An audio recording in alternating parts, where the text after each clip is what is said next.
আজ তোমাদের সাথে একটা দারুণ রেসিপি শেয়ার করছি। আর যারা বলে না মোমোস কখনো হেলদি হতে পারে না, এটা তাদের জন্য বানাচ্ছি বাঁধাকপির পাতা দিয়ে মোমোস। বাঁধাকপি থেকে কয়েকটা পাতা নিয়ে ধুয়ে পরিষ্কার করে গরম জলে ব্লাঞ্চ করে নেব। এরপর বানাবো স্টাফিং। ফার্স্টে প্যানে রসুন দিয়ে পরপর ভেজিটেবলস গুলো দিয়ে দেব।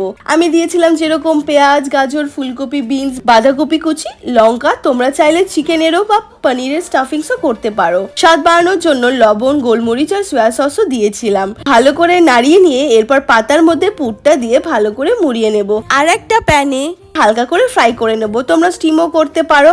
আর সাইডে বানাবো এক সসও, যেটা দিয়ে খেলে স্বাদটা আরো বাড়িয়ে তোলে। এটা যদিও অপশনাল, কেচাপ বা সস দিয়ে এমনি খাওয়া যায়। ফ্লেভারটা পুরো সিজলিং টাইপ লাগছিল। যারা চাইনিজ খেতে বেশি পছন্দ করে তাদের তো খুবই ভালো লাগবে। তো ফ্রেন্ডস, দেখা হচ্ছে পরের ভ্লগে। বাই।